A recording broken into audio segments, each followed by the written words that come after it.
So, if you're completely new, I do the episode reviews without spoiling too much. I know the video games a little bit, but I am a novice to the games, so we're concentrating mainly on the episode itself. So, how was it? Well, was it excellent? Yes, I think we're back to 9 out of 10 territory, and it was done pretty seamlessly. And again, although I don't know the games at an expert level, they did do a lot of interesting Easter eggs and callbacks. And I think the progression here of the threat with, for lack of a better word, the she or female Hitler, as I'm going to jokingly call the character, that was pretty interesting and setting up a new threat for the protagonist. So, what is going on? Having stocked up on a few supplies and getting ready for the trek ahead, Ellie and Joel encounter some obstacles. We only know so far that Fedra is kind of a fascist military organization. We've had Tess as their ally, and Joel, of course, has an extensive history with Tess. And I thought the way that Joel and Ellie are bonding slowly, for the most part, made sense, was pretty strong. I wish they cut back a little bit more on Ellie's cursing. I found that really distracting, but this one actually seemed pretty balanced. Like, it seemed contextually appropriate. And the weird kind of joke they have at the beginning with the magazine, that apparently is from the games. So that was pretty hilarious. So overall, pretty strong character work. I did, however, have one major nitpick, which is how Joel got himself into a kind of bleak situation. They've established he's pretty experienced and sort of already knows how to use guns. He's already had a few rough scrapes. So you kind of wonder, why didn't Joel anticipate the trap? Yeah, I thought that was kind of weird. I'd have to double check the games if he takes some stupid pills there, because that felt like that should have been avoided. And him not noticing that Ellie took the gun, I'm glad they finally resolved that issue, but that also seemed a little out of character. He should have been more observant. I did like the resolution where Joel was clearly very upset with Ellie, and although nothing substantive came from it, you could definitely tell there was a shift in how they addressed one another. But it was pretty balanced. I mean, some people criticized Ellie for being too brave or barking orders.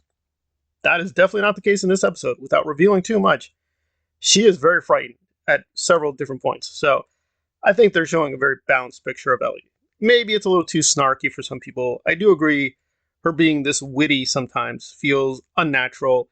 And of course, Bella is older than Ellie. She's several years beyond the character in the games. That is sometimes noticeable, so it can be distracting. I can move beyond it, but I can respect people who want a purity of the canon and think it still doesn't quite feel right how she's interacting with Joel. But overall, I was pretty satisfied.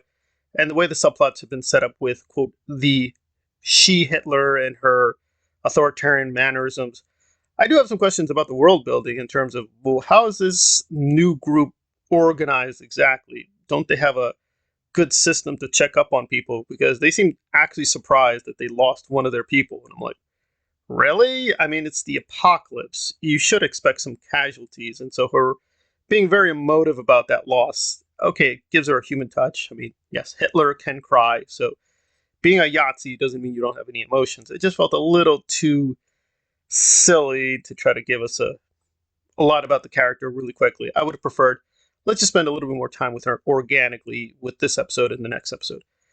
But I was fearful with this episode. There'd just be a lot of guns, a lot of just action scenes, and there is a lot of action here, but they didn't go too far. And I was stunned that basically the episode ended. I was like, really? That's it? Wow, that really flew fast. So it's a very satisfying episode. Yes, action packed, very tense, very strong character moments. Excellent production as always. Cinematography, the production work.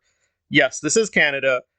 At certain points in time, you will notice, despite their attempts to do some funny little moments like having the movie signs, this is definitely not America. So, yeah, you will find that a little distracting.